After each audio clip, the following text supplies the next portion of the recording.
The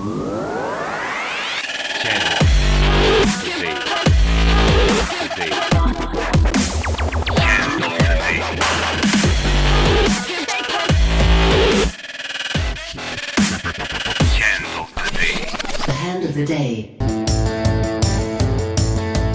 Hey guys, what's up? It's Alec, Torelli. Welcome to an episode of The Hand of the Day. I'm bringing you this one from my home office. Look, I'm going to be in Hawaii for 10 days and I didn't really have time to go out. I have a ton of videos to film. I got to put all of these out and make sure I get them over to my editor so that they're all pre-released for you guys. But anyway, banging out a ton of content and let's get to it. This hand comes from Ryan, who writes into me. He's playing a 5-5 game in Tunica and uncapped buy-in, so he has 4K at the table, super deep stacked, and he says he's a rag in the game, he wins in the game, that's good, but the villain in the hand, the guy he plays the hand against, is a super tight old guy, and that's important to keep in mind throughout the hand because that affects how this guy is going to play throughout the hand. Without further ado, let's get to it. Fold it around to our boy in mid position. He has 9-7 of diamonds. I think there's a $10 straddle here. Anyway, he opens. It's unclear to me how much he opens. He didn't really write that. But he raises pre-flop 9-7 of diamonds, gets 4 callers, so 2 in position and the small blind and the big blind call, and we go 5 ways to the flop. I'm okay with raising here. I think it's a little bit loose, and in a game where you're going to get 4 callers, as it seems this game is, like, look, I understand there's a good case for raising because you're super deep, and you have the potential to bust people. Maybe you could even call a 3-bet because, you know, you're so deep. Those things are good, and those give you a strong case for raising. The thing I don't like about raising with these hands, especially in early position, is that it's so unlikely you're going to win the pot pre-flop, and it's also really hard to win the pot post-flop because you're so deep that the money that you're betting post-flop is small relative to your opponent's stacks, and they have a lot of incentive to call you. So it's going to be hard to win pre-flop. It's going to be hard to win post-flop, and you're sort of playing this guessing game, not knowing whether you should double barrel, triple barrel, etc., and you don't really have an option to win with a c-bet.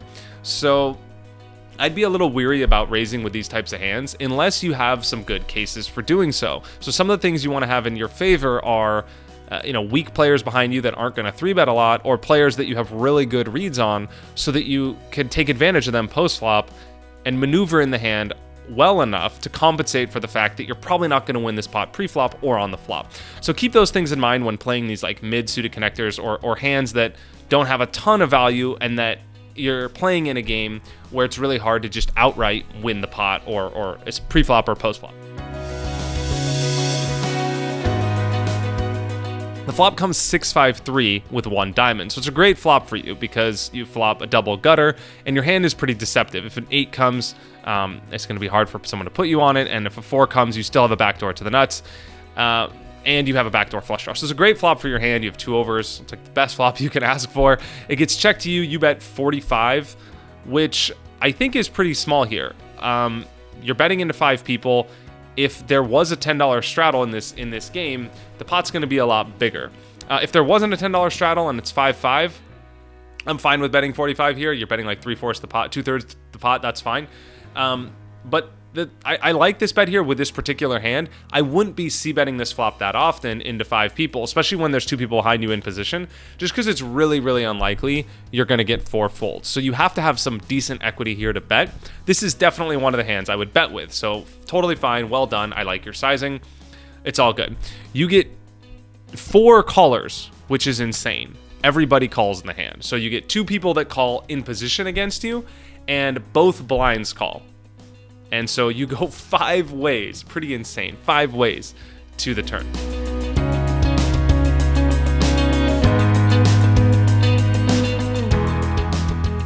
The turn is absolute gin for you, the 4 of diamonds. So now you made a straight, and you have a backdoor flush draw, and you still have an 8 to make you a better straight. This is an excellent card, obviously, needless to say. A lot of magic going for you here. At this point, it gets checked to you, and now you bet $95. So regardless of whether or not there was a straddle in the hand, that's still a little bit unclear. Let's say there's not a straddle. This is a really, really small bet. You bet 45 on the turn, and 4 people called. So just the pot on the turn alone is like $200 plus the pre-flop action. So now you're betting like less than half pot. You're betting like a third pot.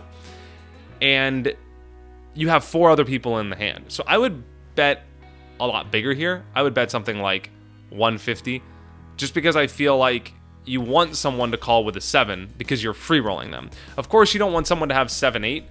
That kind of sucks. So you do risk a lot more the times that someone has 7-8 and you potentially lose a bigger pot because you inflate it. But that's not going to happen as often enough as you're going to be up against 2 pair or a set or just a 7 that you're completely free rolling. So if you weigh these two things, it's much more likely that the latter is true, where you're up against 2 pair, a set, or just a blank 7, that you want to build the pot. Then you're up against 7-8 specifically, and you want to keep the pot small.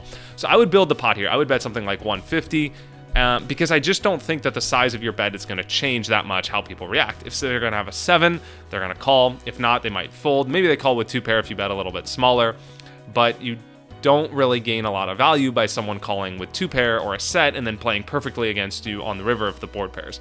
So I would just bet 150 here, 160. I think that's pretty important. Anyway, as played, you bet 95. It folds to the villain in the hand, who makes it 325. So now he raises you on the turn in this spot. And remember, this is an old, tight, regular player, right? So the very worst hand he has here is a 7. And that's important to keep in mind. This guy's never going to raise as a bluff in a 5-way pot. And he's never going to raise with a set or 2 pair, like to try and get the showdown or do something tricky. He basically has a 7 or he has 7-8. Either way, even if you know he has 7-8, you have a very clear call here. You can hit an 8 for the nuts and probably bust him by check raising the river, or you could hit a diamond for a hand that is guaranteed to be better than his as well, because he can't have diamonds because you have the 7 of diamonds. So this is a very clear call. Even if he shows you 7-8, you have a clear call with implied odds. You can't really raise, of course. So here, decision on the turn is trivial. You have a clear call, but it's important to keep in mind what the villain's hand likely is, so you know how to react on the river, depending on what card comes. So anyway, you call out of position, and we go heads up to the river.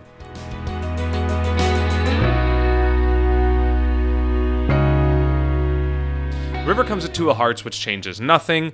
You check now to the villain in the hand, and he quickly bets 400. At this point, you say the pot is 925. So you have to just figure out, like, how often does he have 7-8 versus a 7, and can you justify calling? Well, you got to do a little bit of math here on the river. So first you need to figure out what odds are you getting. Well, you have to add his bet plus the size of the pot and then divide by your bet. So let's do that. The pot is 925, let's say 900. He bets 400. So now the pot's 1300, you have to call 400. So 13 divided by 4 is like roughly 3.2 to 1, right? But you got to keep in mind that you're calling to win half of the pot. So you're not getting 3.2 to 1, you're getting something like 1.6 to 1, because you're never going to win the entire pot because your opponent is never ever bluffing.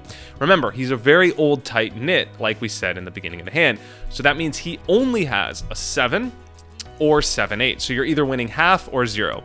So if you're getting 1.6 to 1, you basically need something like 35-40% equity to justify calling. So you need to be right something like 35% or 40% of the time. So you really have to ask yourself, how often is your opponent playing a bare 7 like this? And if he's a really old tight knit, I just don't know that answer off the top of my head, right? This is so player dependent. It's so something that you have to decide when you're playing live and you're getting a live read.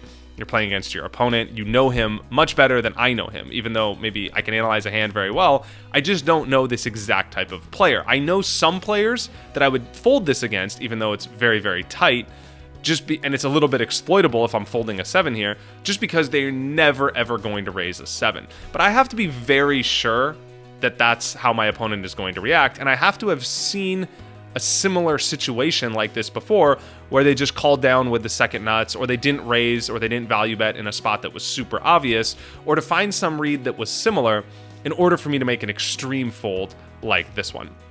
Barring any like serious information or extreme read, I'm probably going to call and pay off here, even though I'm not going to like it. If you bet like the pot, maybe you could justify folding a little bit easier because the odds you're getting are so much less. But with a bet like this, like a less than half pot, it's just too likely that he has something like a 7 going for some thin value, or just like overplaying his hand, or not really realizing what his image is, not really understanding that he's only repping a 7 and he's never bluffing, so you're never going to call with worse. If he doesn't understand this more in-depth logic, then it's just so hard to fold because you don't know how he thinks about the game and how he thinks about the relative strength of his hand. So in this spot, without any information, if I'm just sit down at my casino, my first hand, and I see an old guy who looks tight, I'm just gonna call. If I've been playing with a guy for 2 days, maybe I can make some sort of epic hero fold. I don't really blame you for calling. You ended up calling here and you got shown the nuts. It's brutal, man. You had a 7, you bet less than half the pot. Don't beat up yourself too much over a hand like this. I hope you enjoyed this video, man. Thanks a lot for sharing this hand with me, Ryan. Appreciate it. If you guys like this video, give it a thumbs up. Subscribe to my channel. I really appreciate it. And I will put out a ton of new content. I'll try and bring you guys some awesome videos from Hawaii as well. For now, that's it. Thanks for watching. Take it easy from the hand of the day. Cheers.